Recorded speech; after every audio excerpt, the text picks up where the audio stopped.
Welcome to the Business Spotlight series. My name is Tanner O'Brien. I am a senior partner here at Action Coach in Central Texas, and today I'm uh, sitting down with Petar Kralev, who is the founder and CEO of Mirror 360. So excited to be like jumping in, having some conversation about, we'll just say entrepreneurship in general, like talking through the journey of kind of founding a company to all the things that you do as you continue to grow and build Mirror 360. So, Petar, thank you so much for taking the time to be here. Why don't we just start with a little bit of background? You'll give us we'll say 10,000 foot view. Give us kind of general context of who you are, and tell us a little bit about Mirror 360, and then we can kind of dive in from there. Sounds good. Thank you, Tanner, and thank you for having me. You may notice my accent and a little bit of the name. I'm from Bulgaria, originally came to the States for undergrad. And frankly, in my career, I always thought of myself as kind of a corporate guy, right? Started in finance, then worked at a tech company in product, and later did my MBA and worked at Deloitte, doing corporate strategy and consulting, before finally doing product marketing for a tech company called the realtor.com. You may have heard. Now, this journey was exactly the reason why I ended up founding Mirror 360. I realized that the problems that I was encountering in company after company, be it at client side or the company I was working at, were universal, regardless of industry. And that is the lack of clarity and transparency of really who are the people that do the best job and help each other, and who are the people that kind of play the game best. It's frustrating to a lot of us. It's frustrating to leadership who are trying to push initiatives. And Mirror 360 is about fixing that. So I'd love to dive in a little more, but I started the company about a little over a year ago. We're now just released our enterprise level solution, and it's certainly been a journey. Very cool. Well, before we get into kind of some more, specifics or nitty gritty with the business itself, because I'm excited to unpack that a little bit. I always like to just kind of set the stage on kind of the journey overall, kind of where the business is, kind of your context into founding a company, that sort of thing. So just kind of a couple things off the top to start that. Generally speaking, so you're founder and CEO. Kind of first piece is, when you went in, you started, founded this a little over a year ago, things like that. Did you have, co-founders, business partners that came along with it? Have you brought additional people in, like, like founders, like business partners, things like that? Or have you done this completely on your own? Kind of what has that experience been like for you? Not on my own. When I started, I had a great friend from high school who I was hoping would become my technical co-founder. Um, Unfortunately, at the time, for me, he was way risk averse, right? He was really looking for, why not do it now, or what kind of, let's wait it out. And my vision and my passion was so strong that I was like, I need to go. So what I did instead, I collected a team of engineers, contractors, designers, and in time, I did find a CTO who's actually joining full time this month. He's quitting Microsoft to join full time, but he's been involved in this project for a year or so. By now, we have about 15 people contributing to this, all of them but me on a part time basis. Very cool. So what is the CEO role look like for you today? As the business continues to grow, we know that for most businesses, that's an Mhm, evolving role. It's very mhm. different on $100 million business than it is in the first year of a startup. So for you, how do you define that role today? Like, what does that look like for you to play that CEO role? It's changed. So initially, I think for a tech startup, I can speak to that.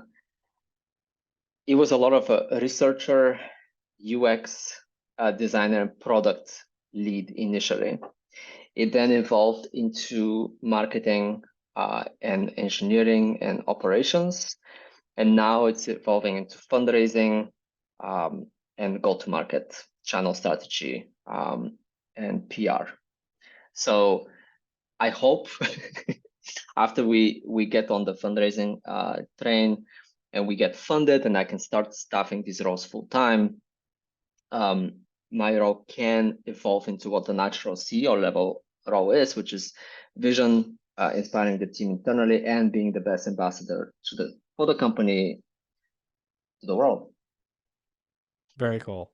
And I love that context because it's fun to see the evolution as a business continues to grow and shifts from there. So I appreciate you kind of setting the stage there. You know, that gives us kind of the context for kind of where the business is at in some of the conversation, et cetera. So let's dive into the business itself. I'm excited to kind of learn a little bit more about Mirror 360, what y'all do, you know, the solution that y'all are going to be providing. But maybe let's just start with kind of I'll call it the simple question, which is, you know, who does your business serve? Like who is the intended kind of audience or target for this? And the way that I like to phrase it is, you know, if I'm sitting in the audience and I'm watching this later on, how do I know that I'm a really good fit for the services that y'all provide? Or I might know somebody that I should, you know, be mentioning this to or referring over. Yeah. Anyone in the workplace who thinks feedback is hard could benefit from Mirror 360. Now, feedback is hard almost universally, right? Let's unpack why is feedback hard? There's a lot of emotions in the way. Often we have to remember a lot and kind of put down our thoughts before we deliver it, so that we don't insult the person, that we can address follow-up questions, etc., etc. Feedback is hard because it takes a lot of time to do all of that. And rarely do we get a full perspective. So I may tell you what my view is about you, but maybe I have heard as your manager from others. But in the end of the day, is it really comprehensive? Did I see everything? Probably not. Mirror 360 will help people who are facing that by creating an automated, fully anonymous, and distributed continuous system of reflections that makes it simple, taking about 20 seconds to reflect on somebody, and then organizes that intel and distributes it on a need to know basis automatically. If you come out with a messy hair and somebody on the street sees it and wants to tell you, hey, you have a really messy hair, that interaction is puts us on our heels, right? We're kind of thankful they tell us, but at the same time, we have to respond to that feedback, and that's not comfortable. We may even go for walks, walking and embarrassing ourselves without knowing. But if we had the moment before we walk out to see in the mirror that our hair is messy, we're not on the defense, right? We're like, oh, let me fix it and then move on, right? Mirror 360 is that sort of automated technology-enabled solution to give you this feedback without you having to be defensive about it, because you see it from all sides, anonymized, and delivered for you to see. Very cool. So take me through kind of when you think of kind of what that experience looks like for, you know, the individual contributors within, say, a company. Mhm. um Feedback piece, like getting it, I feel, at least from what you just shared, seems fairly intuitive on kind of like how that we get the feedback, that sort of thing. What does that look like, you know, on a contribution basis? So if I'm an individual contributor, I'm providing kind of the feedback for others out there. Like what does that look like? What's the Yeah, frequency of it? Is it just anytime we see something we add it, or like how is that data collected to be aggregated and shared? yeah. You're working with 20 people. The tool would know who you're working with day to day and approximately how often you work with that person. You don't have to remember to do anything, because the tool is going to send you a reminder from time to time, anywhere between 3 to 7, 8 weeks, to reflect on a coworker, let's say John. The tool will present an invitation to reflect. It expires in about a week, and you could speak up or hold your peace until the next time you're asked. This is done for statistical analysis and for credibility. Because if you're angry about somebody and you go to the tool and say, this person sucked, then we're in this space of Google reviews or Yelp reviews where you get the 5-star or the 1-star. We're flipping it. The tool is proactively going to say, what about John? From there, you click, let's do it. You reflect. And it starts with a simple question. How is John working lately? How are they? Well, great, outstanding, or so-so, not well, or terribly. We have a whole beautiful scale of yellow to gray. So we use best survey kind of design elements to incentivize honesty. We remind you it's anonymous. And with 5 slider questions afterwards, you're done. It's like somebody asked you at the bar after 5 drinks, hey, how's John working? You told them, and that this information is collected from everyone John works with, and then John knows, right? John knows what people actually think. I like it. Do you see this as a tool that most businesses or companies or managers will use on we'll say it like a sparing basis where hey, we need to focus on this for this quarter and then kind of move on, not use it again? Or is this something that you see being like this is a thing that we always have within the company and it's just an ongoing thing as kind of part of our culture? Do people change? I think so. In fact, with self-awareness, with this instant feedback loop, I think people will change for the better faster. We have 3 promises to employees. Number 1 is anonymity. Number 2 is fairness. We apply the way we score things, the way we show things, universal. Managers, HR cannot tinker with this. And the third is temporarity. We had to invent this word. It's temporary in time. This is not a label. And in time, we have this time-weighted series that in 200 days drops anything older than that. So if you today were set to work terribly,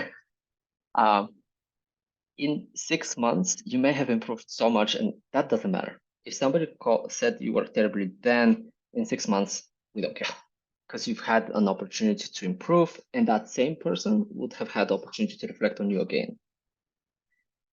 So could companies use it one time and drop off? Sure, yeah, theoretically. I don't see why they would prefer to lose that visibility that they just found, right? Mm-hmm. So if you were blindfolded to this day and you remove the blindfold, like, oh my God, I can see, I don't see companies putting the blindfold back on. Mm. I like it. And that actually brings so I wanted to ask just generally about like, are there competitors out there in the space currently? And I know there's a little bit with the kind of more, call it kind of traditional 360 feedback type stuff that maybe a consultant comes in and helps a leadership team kind of start to go through and figure out that, which may be more of a like one and done type thing in a lot of cases, right? So how does that competitive landscape look today, or how outside of it being just straight automation makes it a little bit simpler to deploy? How do you differentiate or continue to be different than kind of what's always been done in this type of space? So you mentioned consultants. That is one of the business type of businesses that's trying to address this issue. Consultants are one time, they're very expensive, and they often do a deep drill down to create a very comprehensive picture in snapshot in time. And they're good for what they do, right? We're trying to create visibility as the new normal in a very inexpensive way. Inexpensive from cost perspective, how much we cost, but also inexpensive in terms of how much time that company needs to spend to answer, do interviews, etc., etc. Mm. Another competitor you can say is traditional performance management software. Mm. those are digitized solutions, not too expensive, that digitize the same processes we've had for the past 50, 100 years, right? They go to HR and say, well, how do you do performance reviews? Well, we have 5 people review on a 0 to 5 scale, and we calibrate, and we do goal setting and KPIs. And okay, let's put digital boxes around these things and let's streamline how you do that, right? They do that well. They digitize the process of performance reviews. But you know what? 94% of CEOs say that their performance appraisal system is not useful. 94%. The very people who manage this process, HR managers, 90% of them say performance reviews do not yield accurate information. So yeah, we can digitize it, we can streamline, we can save time, make it easy for HR managers. This is what these tools do. That's fine. We're not trying to solve for the deliverable of HR. We're trying to solve for the fundamental problem that still exists, which is people don't know how they're doing in real time, right? And leaders don't know how their employees are really seeing on the day-to-day. Mhm. That's what we solve for. Hmm. I love it. As just an additional thought, I'm curious. Do you see there being application of this as you continue to develop and launch and all of that? Do you see this transcending beyond just internally within a company and actually being able to leverage it externally? You know, with customers or clients and getting real time feedback on like how are we doing as a company providing the service that we are to our customers. Did you talk to my UX designer or product person? Because that's already one of the features we already have. Yes, for the first time, you could be seen truly 360, which includes partners and outside parties and clients. We also, so yes, we already show that. So let's say a company of 100 people have 100 seats for our software.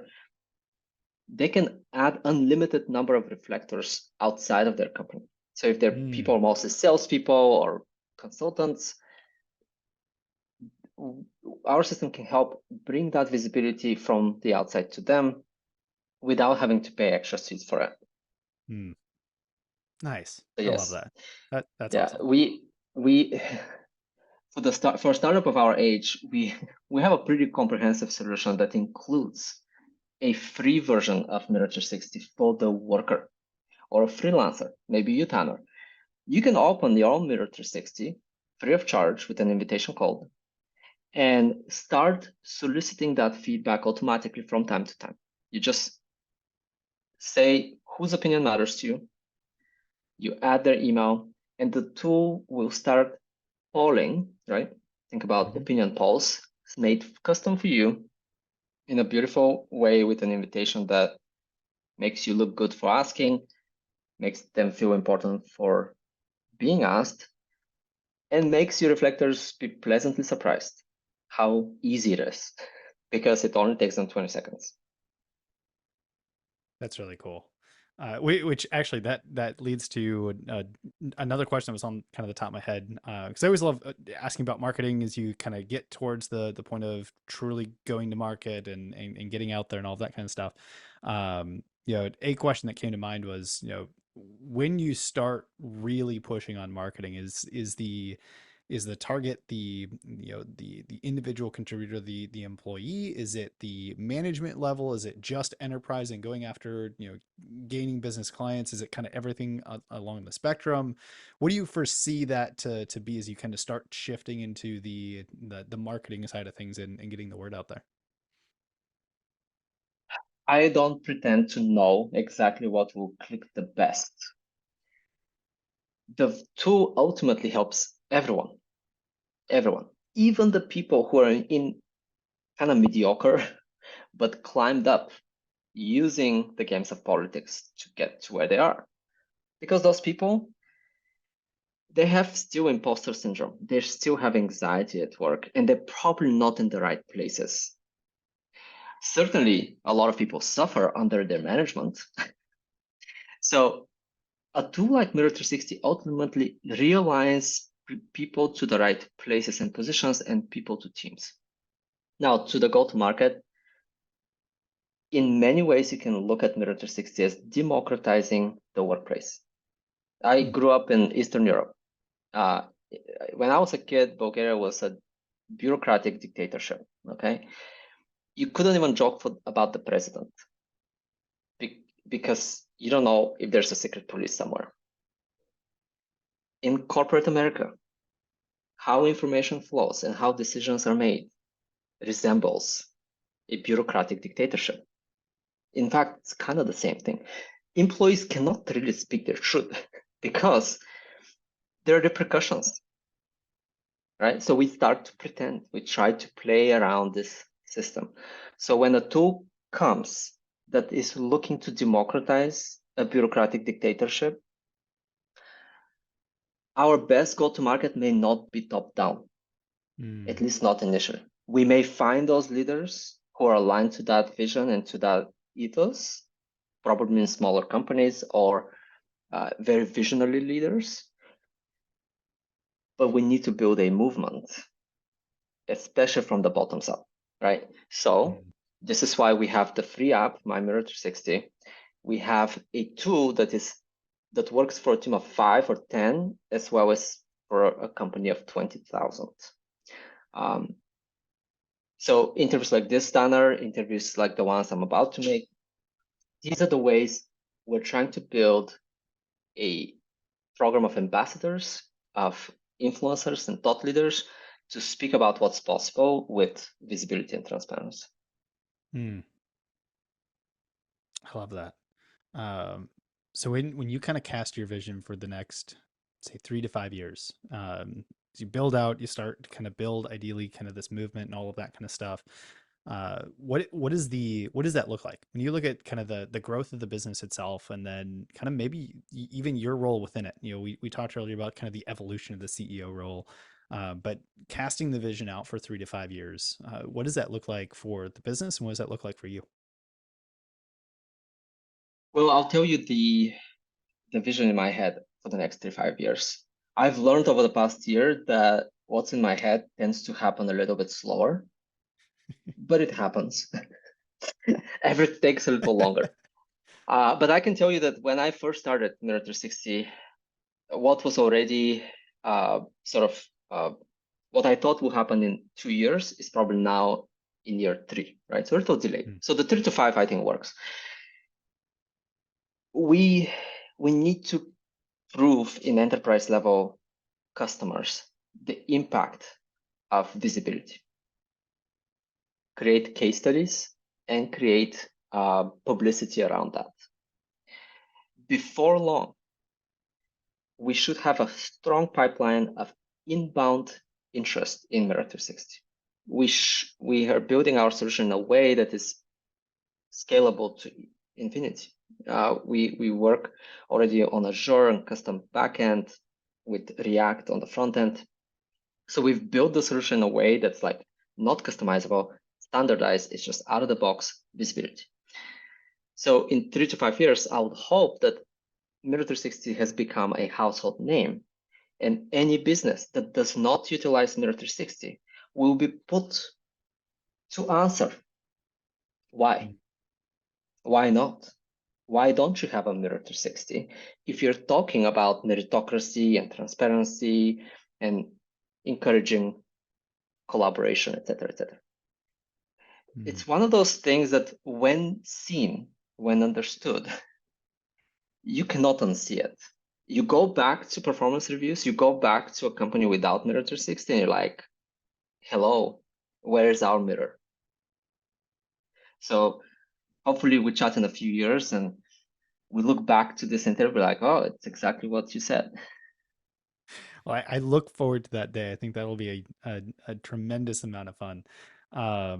But I do want to be, kind of respectful of the time that we have. And this has been, first of all, like a ton of fun to actually like layer back, go a little bit deeper, really understand some of this, and ideally help kind of the audience kind of connect to the different pieces you all are working through.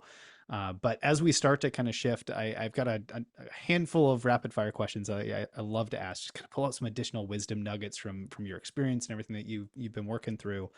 So kind of a couple words to a sentence type of an answer for each of these here. Um, but the first one, when you look at kind of your journey through coming over to the U.S. to going through school to the careers that you've had and now founding the company, what would you say for you has been kind of your, call it, key to success? I was first gonna say patience. Uh, things take time. Uh, things are not easy, and if you're clear on the direction you're going, then patience is the key to stick it out through challenges, through turns and twists. So I'd say that is something that certainly is part of the key. So I'll end it there. Beautiful. Being a newer founder within the first couple of years of starting this company, um, what would be one piece of advice if you could give just one piece to other entrepreneurs out there? And I'm sure you probably could give multiple pieces of advice, but if you could just give one of them to other newer to entrepreneurship types of business owners, of leaders, what piece of advice would you want to leave them today? Make sure you know what are you in for in terms of why. Why are you doing it? Because if you're not connected passionately to what you're about to do, you will probably give up halfway. I can tell you the challenges that I became a father of twins last year. My father passed. I had a ton of other things happen. Certainly, the fundraising environment was one of the most challenging in a Mm, decade. So it did not bother me. I'm more passionately in this because I know where I'm going, right? I know exactly what drives me. And I can't imagine sticking it out if it was a superficial reason, either for sort of the money or ego boost or some other more fleeting reasons. mm. That's a really good piece of advice. How about a book recommendation or a learning slash content recommendation? I know that not everyone is a huge Mhm. reader. So if you've got a Yeah. book, fantastic. If not, if you've got a podcast or an audiobook or like video series or anything like that you would recommend, what would you recommend to the audience? I love The Laws of Human Nature by Robert Greene. He's the one that also wrote the 48 Laws of Power, which most people are probably familiar with. The Laws of Human Nature takes a little bit more comprehensive perspective on the animal called human and how to think about interacting with other humans and not judge, but to observe and be understanding and compassionate and really effective in our interactions with Hmm, the humans in the wild. I like that. I'm always excited when I get to add a new book to my list. That has Mhm. not come up on my list yet, so it is now going on there. That's fantastic. All right, one more kind of rapid fire question before we Mhm. get to kind of the closing questions. And this one's just kind of fun. If you could, look at your business and choose one area, you only get to choose one. That's kind of the key on this one here. Choose one area in your business. You get to take a little bit of magic dust and sprinkle it all over that one spot in the business. Wake up tomorrow, it's 10 times better than it is today. Where would you choose to put that magic dust? Does fundraising count? Funding? Absolutely can. It is such a different animal from anything in my experience in the past. And I'm aware that as a CEO right now, it's probably my top priority, right? So it's a growth area, it's a learning area. But I'm so much more excited about go-to-market and the product and the solution and the PR, if you will. That if I just wake up and fundraising is solved, 10x, that would be a good morning. Be a fantastic morning. That is fantastic. All right. Before we get to our final wrap up question, for those that are in the audience that are watching this later on, that are excited to learn more about Mirror 360 and all the work that y'all are going to be continuing to do over the next couple of years, maybe Mhm. want to follow you, continue to connect, that sort of thing. Where can we advise them to go for more information? Well, connect with me, Petar Kralev, on LinkedIn. um, you could also reach to me directly on email, my first name at mirror360.org. And I'll invite you to try Mirror 360 for yourselves, mymirror360.com. There's a waitlist there, but I can give you a invitation code. You can open your Mirror 360 now for free with an invitation called early underscore VIP. Early with a capital E underscore VIP. That will get you access to this fantastic tool. So you now know how others see you. Beautiful. I will put all of that in the video description below. So make sure that as we wrap up here today, you go click on all of that stuff, check it out, use the code, actually test out this thing. I know I'm going to be going to check it out here in a few minutes. So take a moment, go do that. And of course, it wouldn't be the business spotlight here in Central Texas without going and making a connection and actually reaching out. So please, go click on LinkedIn, send Petar a direct message, say, hey, thanks so much. Saw you on the business spotlight. Phenomenal conversation. It's always fun to make those connections here. So please, I encourage you to go take a moment, do that as we wrap up here today. With that, I always like to end on these discussions, these conversations with one final question, which is simply, what is most inspiring to you today? It's the people who click with our vision. Day after day, I talk to people who almost light up when we talk about what Mirror 360 brings to the world and how we imagine the corporation, any organization with Mirror 360. So I'm always enthused. So frankly, this conversation and seeing the spark in your eyes has been the most inspiring. I absolutely love that. Peter, thank you so much for being here, for going through this conversation, for allowing us to kind of dive a little bit deeper into the work that y'all are doing and the solution that y'all are going to be continuing to provide out there today. So thank you so much for taking the time. It's been a genuine pleasure. And thank you, Tanner.